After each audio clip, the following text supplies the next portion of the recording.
Good evening, ladies and gentlemen. I realize that we're actually running a little bit late, so I'll bear that in mind and start my few words. So thank you for inviting me here, Drew.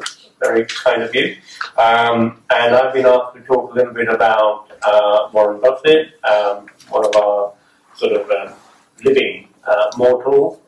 Is 80 plus right now. But there are things about him that we can certainly see the parallels of Ramayan in the way that he lives his life. Before I start that, I have to admit that I have no direct line to Warren Buffett. So everything is out there on our favorite Google. So, you know, it's nothing that, that is privileged information. But before I say that, I think it's, we've had various takes on Diwali, Ramayan, and I myself have a little take on it, which is that if we look at it, what is it that Ram was doing? He was celebrating. When do we celebrate? When we've achieved something. So, you know, there are people around here who've achieved qualifications, professionals, certificates, all sorts of things. And the first thing that we do when we achieve something is we celebrate. So I think Ram was celebrating an achievement. We talk about conquering Ravan. I'll put that into perspective. So to me, it's an achievement. It's an achievement like we all have. We hang a certificate and say, from today, I'm a professional. You know, I'm recognized, etc.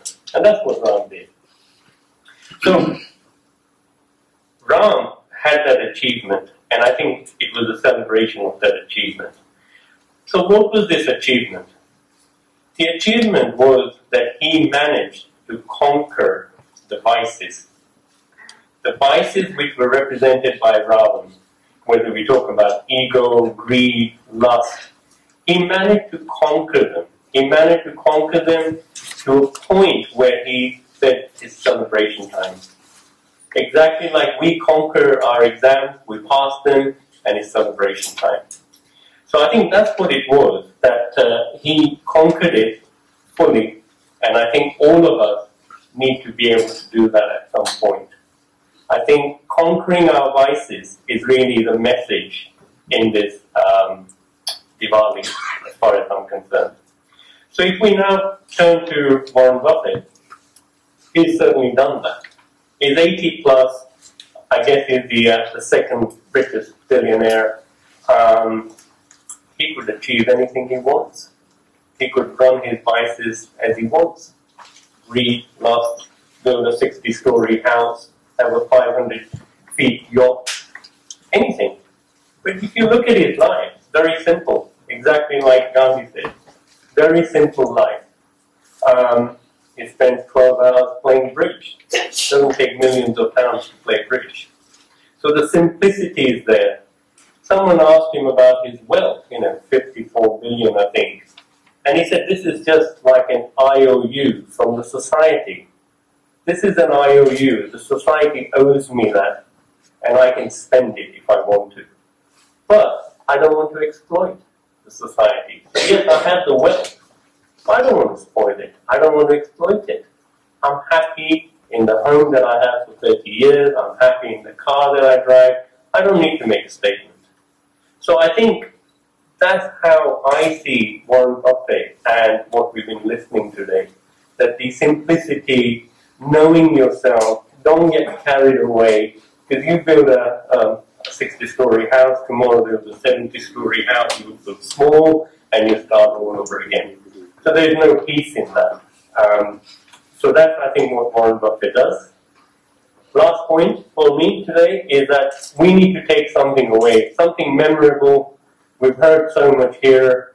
My mind is already full. I'm sure that's the case here as well. But something that I'd like to sort of do as a takeaway here is that the Diwali that we see, you know, Festival of Light, I'm sure we all have some kind of rituals at home where we clean the house, we buy a new set of clothes, we greet everyone, we try and be nice. So I think all of these are physical symbology of something much more deeper. The deeper part is really what I'd like to share with you, and that's to say, it's time for introspection.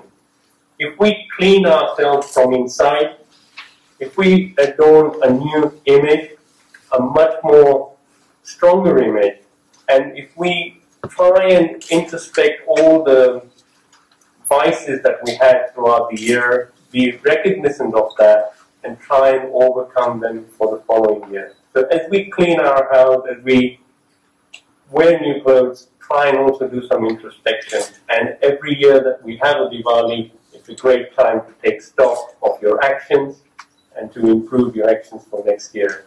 And I think that's what it is. One last point is that Ram basically qualified in what I call the education of life. We're all qualified as lawyers, accountants, etc. But how many are truly qualified in the education of life? How you lead life successfully, from your families to colleagues to your career to everywhere. And I think that's what our scripture offers all of us. Take that on board, that there is a lot of richness in it, and we can take that forward and do something about it. And I think that's what it is. I think we're all at the moment wearing the students that wear, like a student wearing a t-shirt, saying that yes, we want to become the qualified person in education of life. And I wish you all good journey, successful journey in qualifying as somebody who lives life and how to lead life. Jai Shri Krishna, back in the